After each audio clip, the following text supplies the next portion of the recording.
Hello. Kumusta? Mayong adlaw ka na ron tanan, mga kaigsunan, mga sampyak. Here we go again, boy America Duterte loyalist magaingon nga. Kung adunay nahidugmo tungod sa tumang kakapoy o kaluya, ang imong mga pulong may magadasig kanya sa pagtindog. Mga kasampyak, sa mga di pa nakapagsampyak pala, kayo'y inanyayahan ko na magsampyak man lang itong munti kong channel. And time check, it is now 3:56 in the afternoon, 30th of October, Wednesday, dito sa Brooklyn, New York. So mga kasampyak, ano bang pwede natin pag-uusapan ngayon? Ano lang, mag-reaction video lang muna tayo. Lately, I think yesterday, itong may nakita akong news. No, di ko alam kung napanood nyo na ba ito. Itong nangyari, itong pamamaril ni John Wayne Sase. Alam naman natin na ito ay isang, dati sikat na teen actor dati nung kapanahonan. Not so long ago, I think few months ago, na-interview pa ito ni Julius Babaw sa, sa YouTube channel niya, na gusto itong babalik sa showbiz pag may kukuha, di ba? Pero ngayon, nakabaril, tuluyan na niyang sinira yung buhay niya. Di ba, inamin niya na involved siya dati sa drugs. Parang pati ngayon parang sinabi niya na struggling siya kung paano talaga iiwas diyan sa droga. So ngayon, para makikita talaga natin na bangag pa rin siya. Kung kaya't ito yung dahilan kung bakit mahal na mahal natin yung mga Duterte, lalo na si Tatay Digong. Kasi ipinaglaban talaga niya yung karapatan ng mga mamamayang Pilipino laban diyan sa droga. Kita niyo naman kung gaano talaga, kung paano sumisira ng buhay ang droga talaga, di ba? Kung kaya't ang daming gustong sumisira ni Tatay Digong. Inaresto ng pulisya ang dating aktor na si John Wayne Sase matapos pagbabarilin umano ang nakaalitang kaibigan. Ang depensa ng aktor sa aking pagtutok. Nakuhanan pang naglalakad ang biktima sa isang eskinita. Makaraan lang ang ilang minuto, umalingaw-ngaw na ang mga putok ng baril. 4 na tama ng bala ang tinamo ng biktima na namatay agad sa crime scene. Naganap ang pamamaril 7:30 kagabi sa Barangay Sagad, Pasig. Nakita ko yung tao, nakahandusay na, nakadapa na siya. Wala na pong buhay. Kinilala ang biktima na si Lionel Eugenio. Ihahatid po sana siya ni Papa sa BGC. Magpapaservice po sana siya. Nagulat na lang po ako. Ganun po yung nangyari. Nanggagalaiti po ko na nasasaktan na sobra. Sa taong yun, kung may konsensya ka man, lumabas ka na. Sana makonsensya ka na kung napapanood mo man to. Ang suspect sa krimen, ang dating aktor na si John Wayne Sase. Ibinigay ng Pasig Police sa GMA Integrated News ang CCTV video na ito na kuha ng isang hotel sa Pasig kung saan nag-check-in si Sase matapos ang krimen. Ang mga pulis na nag-undercover tumambay sa labi na parang nag-i-inquire. Ilang minuto pa ang lumipas, lumabas na ng silidang suspect na makikipagtransaksa na sa reception. Dito na siya sinunggaban ng mga pulis. Ayon sa mga testigo, bago maganap ang krimen, napansin na nila ang kinikilos ng suspect. Lasing po siya, tapos po pulang-pula yung mata, bangag na bangag po yung itsura nga. Tapos ang nagtataka lang po ako, parang hawak po siya ng hawak sa likod. Nagkaroon ng lead ang pulisya sa kung saan hahanapin si Sase. Nang mag-post ito sa kanyang social media account, ilang oras matapos ang krimen, may tila pinapasaringan ng suspect sa post. Pero ang naglaglag sa kanya ay ang background ng kanyang litrato na pader ng isang hotel sa Pasig. Batay sa investigasyon, dating magkatropa ang suspect at biktima pero sinira ang pagkakaibigan ng alitang lumalim pa umano kinalaunan. Meron pong banta may banta po sa amin. So makikita natin na klarong-klaro talaga na nag-hallucinate si John Wayne Sase. Makikita mo talaga kung gaano talaga winasak ng droga yung utak ng tao, di ba? Sayang na sayang, ito yung dati na tinitangala natin na teen idol, matini idol natin dati. Pero ngayon yung hindi naman siguro na tuluyang mawasak. Babalik lang siya sa Panginoon.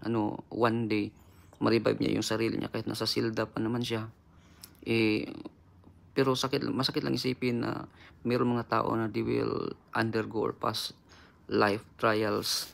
They will real life lessons in the hardest way. Pero ganun talaga yung buhay. Kung kaya't lang talaga, kung iisipin mo talaga, masakit talaga kasi pag ito'y pamilya mo, si John Wayne, kahit suspect siya, biktima din siya dahil sa droga Hindi niya nakayanan yung tugatog ng buhay kung saan siya nanggaling Yung tagumpay na tinatamasa niya dati. Nadala siya sa agos ng kasikatan, ganun At saka circle of friends, ganun. Kasi may kasabihan tayo na, tell me who your friends are and I will tell you who you are. Ganun talaga yan Kung kaya't yung naging kaibigan din niya, napatay din niya, parehas din sila Kung kaya't John Wayne, sana babalik ka sa Panginoon Bata ka pa naman. One day, ma-revive mo yung sarili mo. Pero yung mga nangyari, hindi na maibalik pa. Nakitil mo na yung buhay ng isang tao. Diyan mo talaga makikita kung gaano talaga kasaklap yung droga, Kung paano siya wawasak ng utak mo. Kasi ako mismo na-experience ko ito sa kaibigan ko. Hindi ako, kundi kaibigan ko. Kasi nasa hospital ako nagtrabaho. Dati yung nasa nursing home pa ko. Doon sa facility na tinatrabahoan ko, meron akong naging kaibigan. Naging link din sa akin sa buhay ko. Dati, isang nurse ito. Dati nung naghiwalay sila sa boyfriend niya. At dati, siya, hindi ko pa alam na siya, nagdodroga siya minsan sabi niya may sumusunod sa akin, may gustong papatay sa akin. Sabi ko, ha? Bakit? Ganun. May kalaban ka ba? Sabi niya, wala naman, pero parang sa tingin ko yung ex-boyfriend ko sinusundan ako. Nung una hindi ko pa nahahalata, pero nung lagi na lang ganun, tapos tatawag siya sa akin, sabi niya may sumusunod sa kanya, kahit daw pag binuksan niya yung bintana, parang may sumisilip. Kaya nung kalaunan na tinatanong ko, bakit, ano bang nangyari sa iyo? Parang naghahalusinate ka. Parang nahahalata na kita, nagdudruga ka ba? Doon sinabi niya sa akin na oo, may kaibigan daw siya na nagbigay sa kanya. Tapos ganun, parang madalas ng Kaya sabi ko, tigilan mo yan kung gusto mong sayang yung mo. Kung kilan naging nurse ka na, kilan nalampasan mo lahat ng trials sa buhay mo. At ngayon naging buong na nurse ka na, tapos balikan mo yung parang pamumuhay ng isang teenager. Parang baliktad yata. Huwag mong sirain yung buhay mo. Para lang, dahil lang dyan sa droga. Kung kaya't ito lang masasabi ko as, na itong si Tatay Digong talaga, kung kaya't love na love ng mga Pilipino, almost everybody, majority ng mga Pilipino, kasi siya lang yung totoong liderato na lumalaban talaga against talaga nitong droga. Wala nang iba, di ba? Mga Duterte lang talaga. Kung kaya't itong mga kalaban, sa sinasabi ko na pilit sisirain si former President Duterte, sila yung nasisira.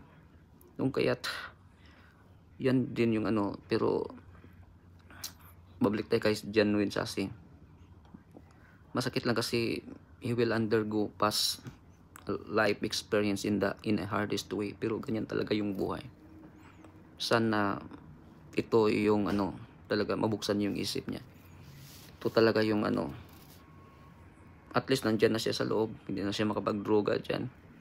Kasi hindi naman kapanahonan ni Ruben Padilla na may nagluluto sa loob, di ba? At least na yun, naitigil na siguro yun. Pero ang sakit lang talaga isipin. May banta po sa akin, saka po sa pamilya ko. Inikutan na po ako so yun pa yung last na ikot niya So nagsalita rin naman siya sa akin isang ikot na lang. Sapa, sabi sa akin. Nararamdaman ko po talaga na meron siyang gagawin na hindi maganda. Yung motive dito ay old personal grudge. May mga grave threats sa bawat isa.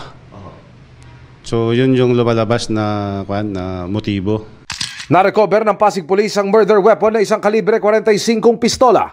Kapwa nasa drug watch list ng Pasig Police ang biktima at suspect. Ang huli ay sinampahan na ng kasong murder. There is a premeditated planning. Kasi at the shadow of the night, he shot the victim without any defense.